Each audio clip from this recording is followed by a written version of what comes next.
Olá, meus irmãos, tudo bem? A paz do Senhor.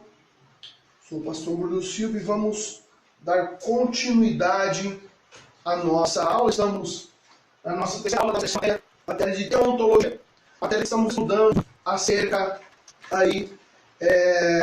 do Senhor, acerca de Deus, acerca da matéria que nós podemos estudar e aprender um pouco mais do Senhor. Você que já está nos acompanhando, pega a sua apostila nas suas mãos, aí tem, irmãos, sua apostila, sua Bíblia, aí também a sua caneta e também aí o seu caderno para poder anotar aí as nossas anotações aqui também. Vamos começar. Estamos ali no final da página de número 5 da nossa apostila, da Escola Etadit, tá, de Teontologia. Estamos lá no finalzinho, no nosso capítulo de número 9, os atributos de Deus. Nós vamos falar um pouquinho dos atributos que vão dar indício ao caráter de Deus. Ou seja, nos atributos você vai aprender o caráter de Deus, você vai aprender um pouquinho aí desses atributos que vão dizer quem é Deus, quem é a pessoa de Deus, o relacionamento de Deus para com o homem também. No nosso capítulo ali de número 9, nós podemos ver na nossa apostila que está falando de 3 tipos dos atributos de Deus. Então são 3 tipos de atributos que nós vamos ver aqui no nosso vídeo, na nossa videoaula. 3 tipos de atributos. Sempre lembrando que os atributos formarão o caráter de Deus. O primeiro atributo que nós vamos falar é um atributo chamado de incomunicáveis, absolutos ou metafísicos. Tá? O primeiro atributo, nós vamos falar dos metafísicos. Nesse primeiro atributo de metafísicos, nós vamos entender que a palavra metafísico ela vem de sobrenatural. Ou seja, o metafísico de Deus é trazer a existência no nosso físico o sobrenatural de Deus, ou seja, a ordem de Deus que acontece no campo espiritual vem se fazer físico, ou se fazer verdade no nosso campo físico. Por isso é chamado de metafísico. Então, o nosso primeiro item que nós vamos ver é o item chamado de simplicidade, ou seja, ele não tem partes. Então, se Deus não tem partes, como diz em João, no seu capítulo, livro de João, no seu capítulo 4, versículo 24, nós podemos ver que Deus ele é Espírito. Então, o primeiro atributo de Deus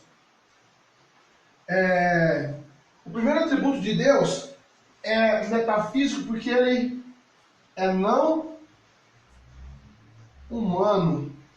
Ou seja, o nosso primeiro tipo que nós vamos ver de atributos de Deus, nós já vamos ver que Deus não é humano, ou seja, Deus é Espírito. Se ele é Espírito, João capítulo 4, versículo 24 diz que Deus ele é Espírito e importa que o adorem em Espírito e em verdade. Então, nós já vamos ver que Deus ele é o quê?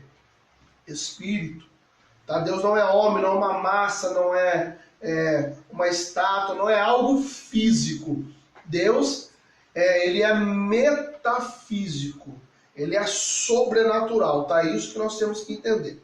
Segundo, nós vamos aprender também aí, onde fala da unicidade, ou seja, Deus, ele é único, o Deus uno. Deuteronômio capítulo 6, nós vamos ver que Deus, ele é único.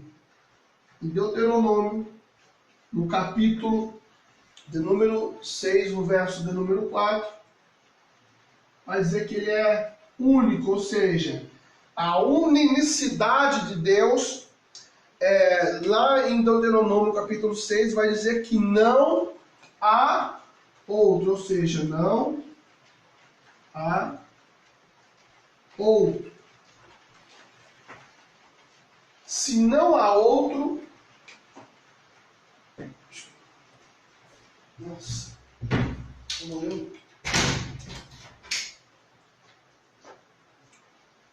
não há outro.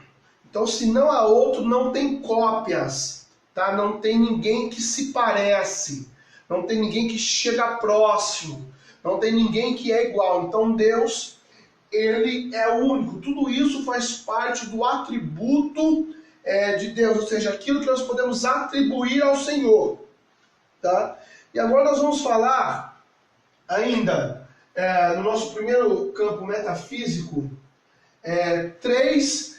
os três maiores importantes que eu quero falar com vocês na nossa aula, que é a onipotência, a onipresença e onisciência. Onipotência. A onipotência de Deus, vai mostrar que ele tem o quê? Todo o poder. Onipresença. Diz que ele está em todos os lugares. Onipotência, onipresença e a onisciência.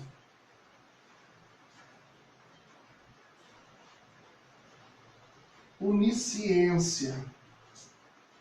Diz que ele tem toda a sabedoria.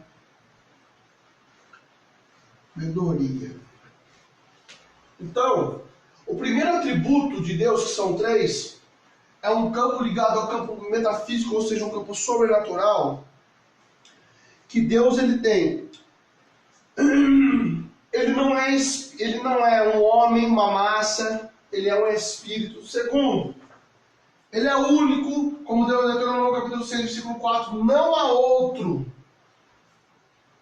E os três principais atributos de Deus que nós podemos entender que não é humano é o campo da onipotência, ou seja, ele tem todo o poder. Um homem não consegue ter todo o poder de mudar estações, de declarar ou definir dias e horas, definir se hoje vai chover ou não, definir como todo um tempo é necessário para o mundo. Então isso é chamado de onipotência. Ele tem todo o poder. Então é ele que decide as estações. É ele que decide se vai chover ou não. É Deus que decide se vai acontecer ou não. Por quê? Por causa da sua onipotência. A sua onipotência é que vai dar potência, poder às suas ordens. É por isso que no campo metafísico, a ordem de Deus no seu campo espiritual se faz valer no nosso campo físico. Então, se Deus dá uma ordem, se a voz de Deus ecoa ali no campo espiritual, ela acontece no nosso campo metafísico.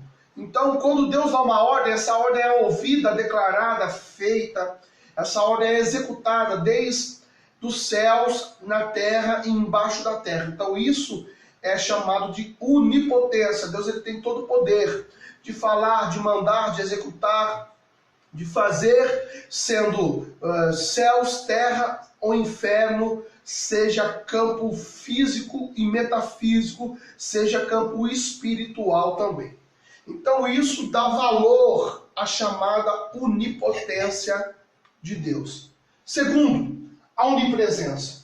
A onipresença de Deus é Deus estar em todos os lugares. Ou seja, Deus está tanto comigo aqui nessa sala, nesse momento que estou falando da palavra dele, falando dessa matéria de teologia, quanto também está aí com você que está escutando o nosso vídeo, está escutando a nossa videoaula, você que está em Sofala, Moçambique, lá na África, você que está em Portugal, você que está na Espanha, você que está no Brasil. Então, Deus ele está em todos os lugares. Jesus disse, aonde estiver 2 ou 3 reunidos em meu nome, lá eu estarei presente. Então, ali Jesus está provando a sua onipresença. Porque se tem uma reunião às 7 horas no Brasil e outra reunião ao mesmo tempo no Japão, Jesus está nos 2 lugares. Então, ou seja, a onipresença de Deus faz ele estar, agir também, falar, se apoderar em todos os lugares. Ou seja, a onipotência e a onipresença estão inteiramente ligados. Por quê? Porque se Deus dá uma ordem no outro lado do mundo, lá no Japão, e Deus está dando essa ordem no seu mundo espiritual, e está se cumprindo no Japão também, a ordem será executada do outro lado do mundo, por causa da sua onipresença, de estar em todos os lugares ao mesmo tempo. A Bíblia diz, se eu for às profundezas do mar, no mais profundo obscuro, lá eu não escaparei dos seus olhos, como diz Jó, no livro de Jó. Então nós podemos dizer que Deus ele está em todos os lugares, não tem lugar que nós não possamos se esconder da presença de Deus. Terceiro, é a onisciência. Quando se fala em onisciência, se fala em sabedoria. Quando se fala em onisciência, se fala em inteligência sobrenatural. Tudo isso que nós estamos falando do campo metafísico, você tem que entender que é tudo sobrenatural. Não é como um campo do homem. O homem não pode ter todo o poder, o homem não pode estar em todos os lugares ao mesmo tempo, e o homem também não pode conhecer e ter o conhecimento de toda a ciência, né? Assim como Deus tem o conhecimento da ciência, seja ciência humana ou ciência espiritual, seja o extraordinário, seja a ciência propriamente dita humana, como Deus diz, que a sabedoria dos homens, a sabedoria de Deus, ela é loucura para os homens. Então nós vemos que a onisciência é Deus ter o conhecimento de toda a ciência. Então Deus ele conhece todo o campo científico, toda a sabedoria. Nós vemos lá no livro de Provérbios que a sabedoria diz que Deus foi o seu professor. Então a sabedoria estava dizendo, olha, Deus foi o meu mentor, foi Ele que me ensinou. Então Deus tem o conhecimento, o planejamento, todos os planos, toda a ciência, a inteligência, tá? Contidas em Deus. Tá? Ainda que Salomão, quando Salomão pede a Deus sabedoria, Deus disse, não houve nem haverá um homem tão sábio quanto a ti, Salomão. Mas mesmo a ciência e sabedoria de Salomão não chegou perto da sabedoria de Deus. Deus conhece todo o campo matemático, todo o campo físico, todo o campo quântico. Tudo vem da sabedoria de Deus. Tudo que o homem tenta ou já descobriu, ou está descobrindo, ou talvez descobrirá, Deus já tinha descoberto na sua mente, na sua infinita sabedoria. Tá ok? Segundo, o nosso segundo campo aqui, tá? São 3 tipos. O nosso segundo tipo de atributos de Deus. O segundo tipo de atributo de Deus vai falar das comunicáveis, tá? Ou pessoais. Vai falar das comunicáveis ou pessoais. O que é isso? Agora, o segundo atributo de Deus vai se parecer um pouco com os atributos do homem. No nosso primeiro atributo, nós vamos ver aqui, no nosso segundo atributo das comunicações e pessoais, ele age como homem, ou seja, no primeiro atributo, ele age como Deus, como Espírito, como sobrenatural. No nosso segundo atributo, ele age como homem. Ou seja, as mesmas atribuições que nós temos como homem, Deus também tem como Deus. O primeiro é a inteligência sobre tudo que vê por instituição sem pensar. Ou seja, a primeira atribuição de Deus nas comunicáveis é o seu poder de inteligência. Com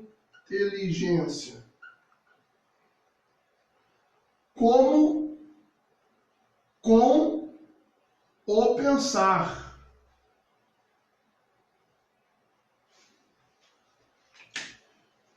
Nós vemos que Deus, ele conhece e tudo vê como o homem, tá? Ou seja, o homem, para ele conhecer alguma coisa, ele tem que ver, tem que tocar, tem que sentir, tem que olhar, tem que pensar, tem que ter uma opinião, formar uma opinião sobre um assunto, sobre algo, sobre um objeto.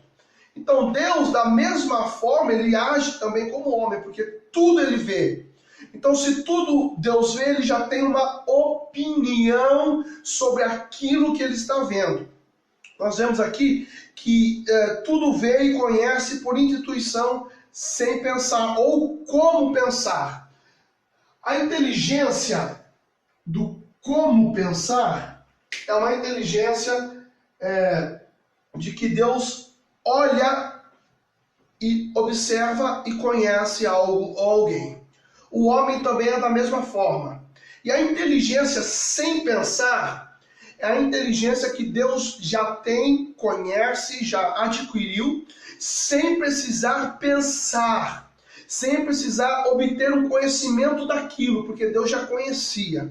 Então, a inteligência de Deus é uma inteligência sobrenatural, e o único homem na face da terra que chegou perto de uma inteligência dessa foi o rei Salomão. Então o rei Salomão foi o único que chegou perto de uma inteligência como a de Deus. Segundo, é a vontade, ou seja, Deus tem vontade. Como o homem aqui ele está como o homem, então você vê que o homem tem a sua inteligência, ele tem a sua inteligência como pensar, barra sem pensar. Na sua apostila está sem pensar, tá? Mas o homem tem inteligência como pensar e também sem o pensar, assim como Deus, tá? Tem inteligência com o pensar e sem o pensar. E o homem também tem a sua vontade, ou seja, o agir do homem para com a sua vontade.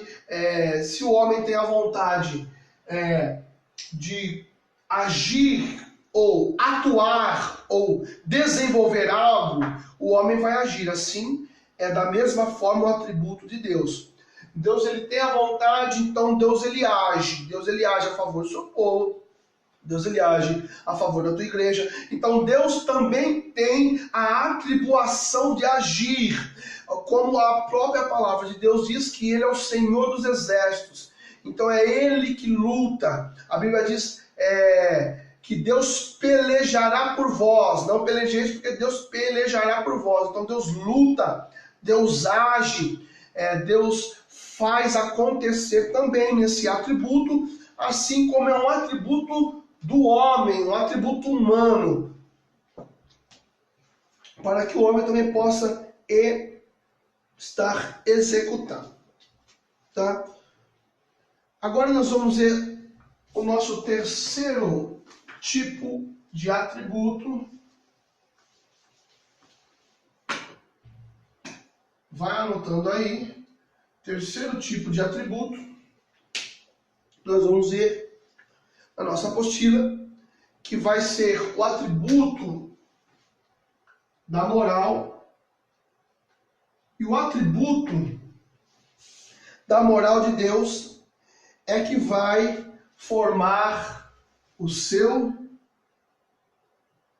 caráter.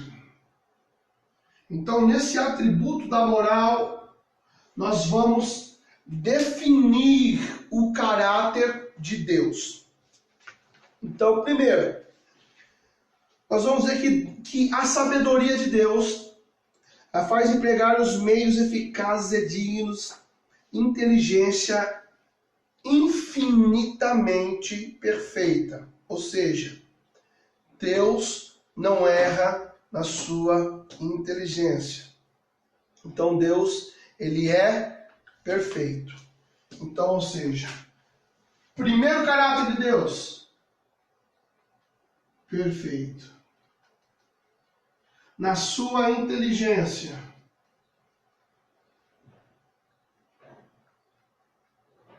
nós vamos ver que a perfeição de Deus é não ter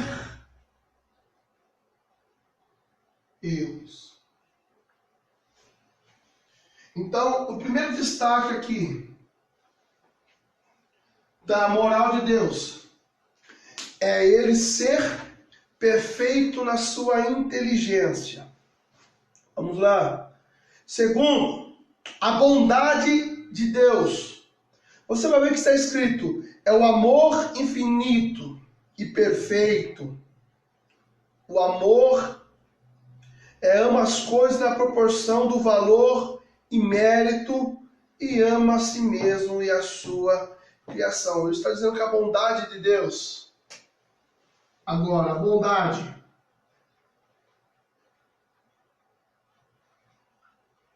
Está falando do amor perfeito. Está falando do amor pelo mérito. Está falando também da bondade ou misericórdia e o amor infinito para com ele e a sua criação. Então Deus, ele tem a segunda característica do seu caráter é ser bondoso, é ter amor, o amor merecido, e o seu amor ele é infinito sobre a sua criação, sobre o seu povo, os seus escolhidos, os seus chamados, a sua igreja e assim por diante. Então a bondade de Deus, do seu atributo moral, é ter um amor que muitos merecem. Ainda que nós, pela nossa razão humana, nós dizemos que nós não merecemos, Deus nos amou, porque o seu amor ele é infinito. Então, se o amor de Deus ele é infinito, ele não tem um limite. Se ele é ilimitado, então Deus não pode somente amar uma pessoa, ou como Jesus morreu, por questões de não merecer. Eu não mereço o amor de Cristo, você merece o amor de Cristo. Não porque você é um merecedor, mas porque o amor de Deus é infinito para com o homem. E nesse infinito de amor de Deus, ele tira a razão do sem mérito e passa a todo mundo ter o mérito do amor. Então o amor de Deus ele é infinito. Então nós não podemos questionar porque Jesus morreu por mim ou por quem não está na presença, porque eu não mereço, não. Porque o amor dele é tão grande, tão infinito, que tira toda a valia do sem mérito e passa a ser alguém que merece o amor de Deus. Por isso, ele ama seu povo, seus escolhidos, seu chamado, a sua igreja, todos aqueles por aquele que Jesus, o próprio Cristo, morreu. Tá ok? Vamos agora partir para a justiça de Deus. Ainda aqui, nós vamos ver a justiça.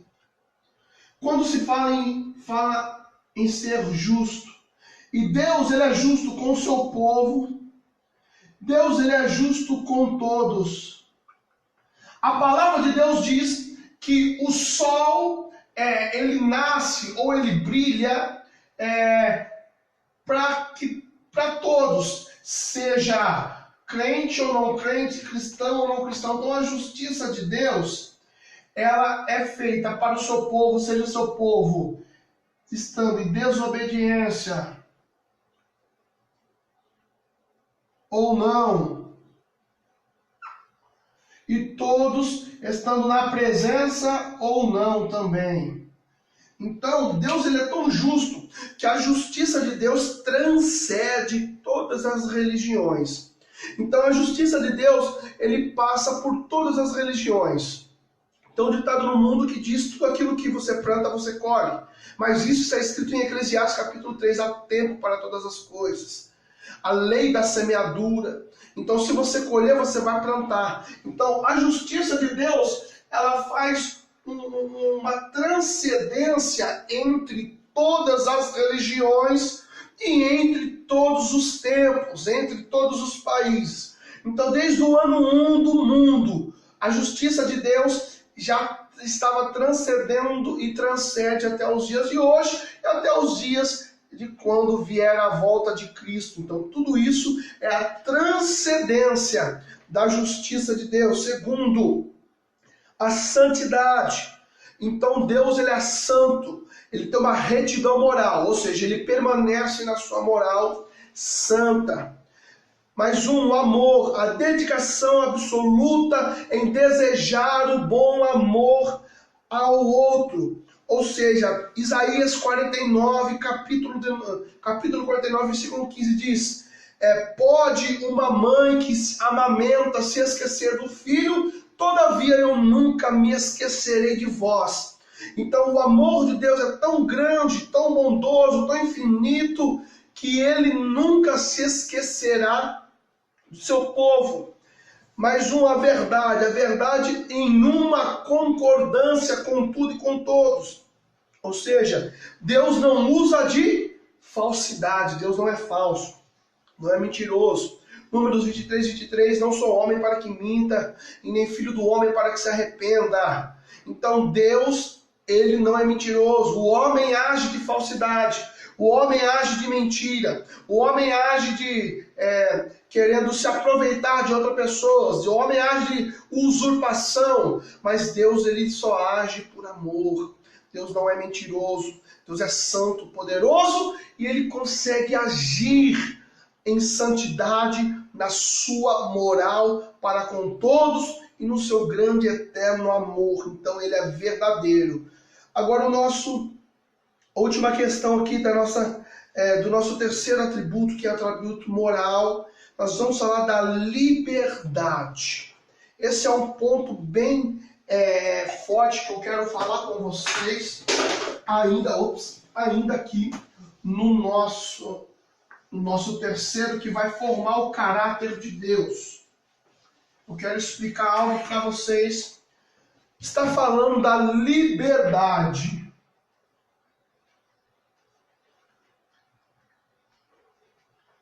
Liberdade. A liberdade que nós estamos vendo em um dos atributos de Deus é que Deus deixou que a criação venha estar liberta e não presa a uma constituição de obrigação. Então, quando se fala em liberdade, nos dias de hoje, nós vemos que existem duas linhas de raciocínios em questão à liberdade. Quando Deus fala da liberdade, Deus fala que você tem o poder de ter a liberdade de agir, de ir e vir, de fazer, de comer, de beber. Você tem toda a sua liberdade. Mas existem duas linhas de raciocínio. Uma linha é chamada de calvinista. Calvinista. E a segunda é de arminista. O calvinista, ele crê na predestinação. E o arminista, ele crê no livre arbítrio.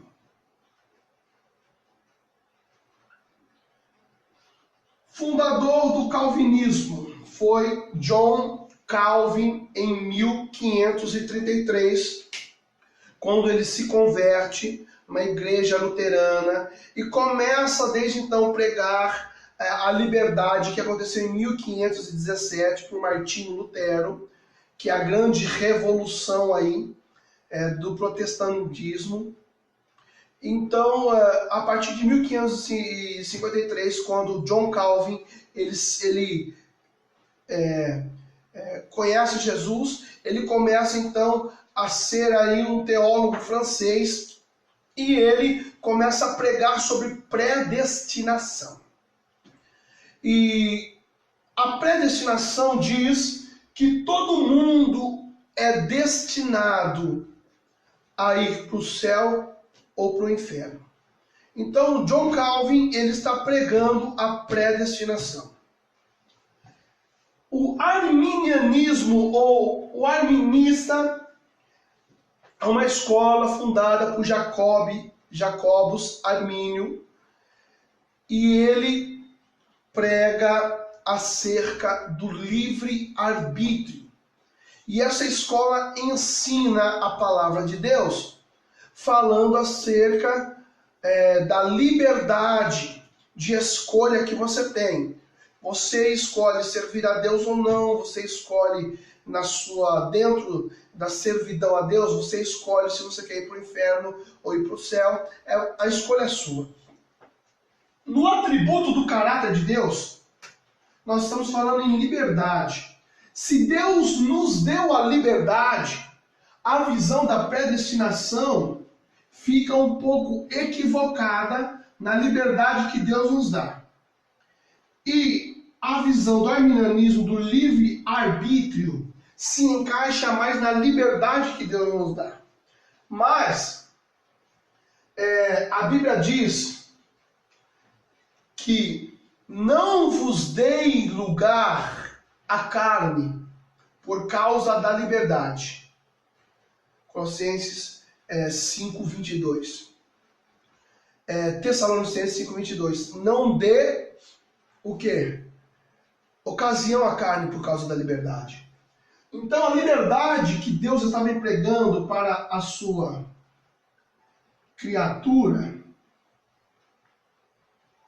ou para todos nós, para o seu povo e para a sua igreja, também com certeza está no poder de escolha que nós temos. Então nós temos um poder de escolher para onde nós vamos, para onde nós queremos ir. Mas a predestinação influencia naquilo que Deus quer que nós venhamos entender. Então lá em Tiago diz que todos os meus dias estão escritos no livro de Deus. Então se Tiago diz que todos os meus dias já estão escritos no livro de Deus, então Deus, ele já sabe isso, nós vamos falar sobre os decretos de Deus, isso Deus já sabe que vai acontecer. Mas o homem não tem o poder de saber. Então, a predestinação não cabe ao poder humano, cabe ao poder divino de Deus. Mas o livre-arbítrio ainda cabe no poder humano, mas também se encaixa no poder divino de Deus. Ou seja, a predestinação ou o livre-arbítrio, quem decide apenas é Deus. Então a liberdade que Deus dá à criação, como nós, como seu povo, como a igreja, cabe-se a nós tentarmos enxergar o nosso caminho, crendo em Cristo, crendo em Deus, crendo na tua palavra, mas nós temos a liberdade de decidir se nós queremos ficar ou não, ir ou não, sair ou não, permanecer ou não. Então tudo isso faz parte da liberdade. Então tudo que nós falamos aqui faz parte do caráter de Deus, da moral. Ou seja, Deus não fez ninguém para ser preso. Deus fez para que nós possamos estar livres na presença de Deus. Vamos no capítulo 10 para nós encerrarmos a nossa aula. Capítulo 10 vai falar dos decretos de Deus. Decretos. Os decretos de Deus são os decretos que formalizam a poderosa vontade de Deus. O primeiro decreto, nós já falamos, é a onisciência. Onisciência. Ele tem todo o conhecimento. Tá? Segundo, vai anotando no seu caderno que isso é muito importante. Segundo, ele tem a presciência. Presciência. A presciência, ele anteve tudo, ou seja, Amós, capítulo 3, versículo de número 7, diz que nada acontece sem que antes seja revelado aos seus santos profetas. Ou seja, Deus já sabia o que ia acontecer, então Deus revela aos seus santos profetas. Por quê? Porque Deus já sabia que ia acontecer. Então a presciência é prever o que ia acontecer. Então Deus já tem o conhecimento do futuro. Terceiro, predestinação, foi o que nós falamos aqui em predestinação. Ou seja, quem tem o poder da predestinação é somente Deus.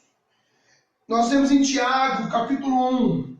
Tiago, capítulo 1, versículo 13 ao versículo de número 17, o versículo de número 14.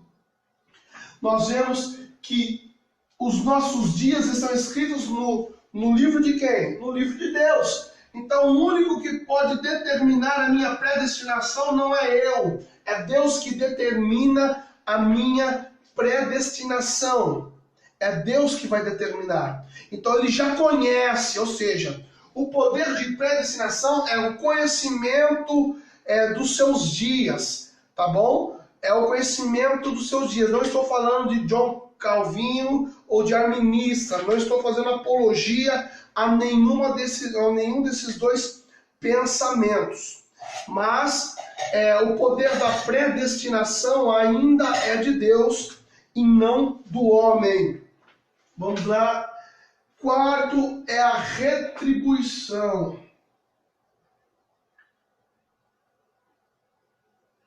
A retribuição vai falar em Romanos, capítulo de número 12, no versículo de número 19. Ou seja, a justiça de Deus para com os ímpios. Em Romanos, capítulo 12, versículo 9, Deus justifica o seu povo. 5. a eleição, ou seja, Deus escolheu o seu povo. Deus escolhe o seu povo. Levíticos capítulo 20, versículo de número 24 a 26. É a escolha que Deus teve ao teu povo, tá? 6. Preterição. O que é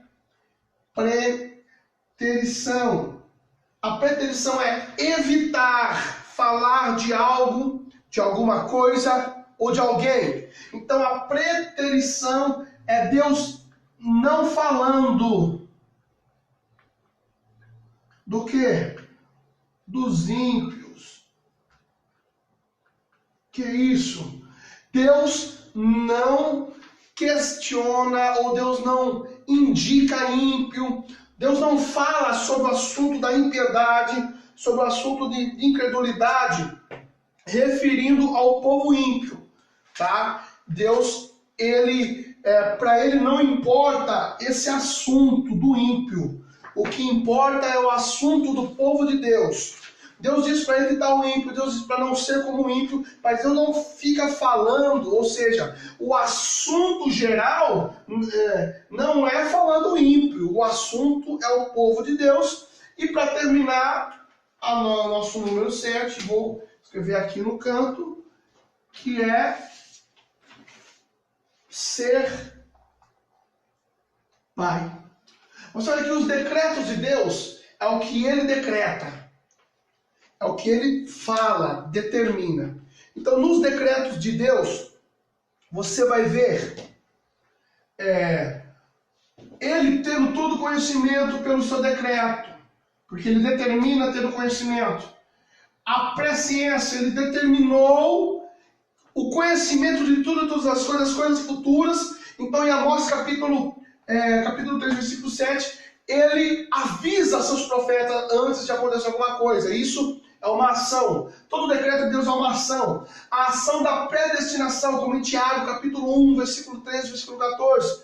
Ele já sabe o que vai acontecer conosco, pois está registrado no seu livro. A retribuição, Romanos capítulo 12, versículo 19, fala da justificação do povo de Deus, ou seja, Deus justifica o seu próprio povo. A eleição é o ato de Levíticos capítulo 20, versículo 24 ao versículo 26, que é o ato de Deus escolher, eleger o seu povo como povo de Deus. E a preterição é o ato de Deus não falar daqueles que não é escolhido, daqueles que não é de Deus, daqueles que não é o seu povo, não é a sua igreja. Então Deus não fica tratando de assunto ímpio. Deus trata de assunto da tua obra na Bíblia Sagrada. E o ato de ser pai é o ato de ter todos em seu braço. É o ato de comandar a sua casa. No hebraico, nós vemos que pai, ele é a força da casa. São a junção de duas letras, Aleph e Bet. Essas duas letras formam a palavra Av. A palavra Av, em hebraico, quer dizer pai. E o significado de Aleph e Bet, Aleph quer dizer força e Bet quer dizer casa.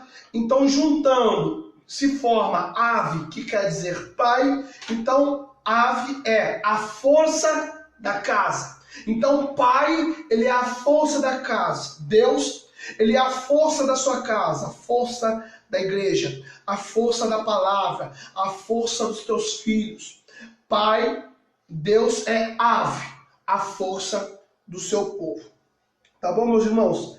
Essa foi a nossa aula, a nossa terceira aula. Aula que vem, a quarta e última aula, para depois nós estarmos fazendo a prova de teontologia. Espero que vocês tenham gostado, que Deus abençoe todos vocês, tá? Até a próxima aula, fiquem na paz, até mais. Tchau, tchau.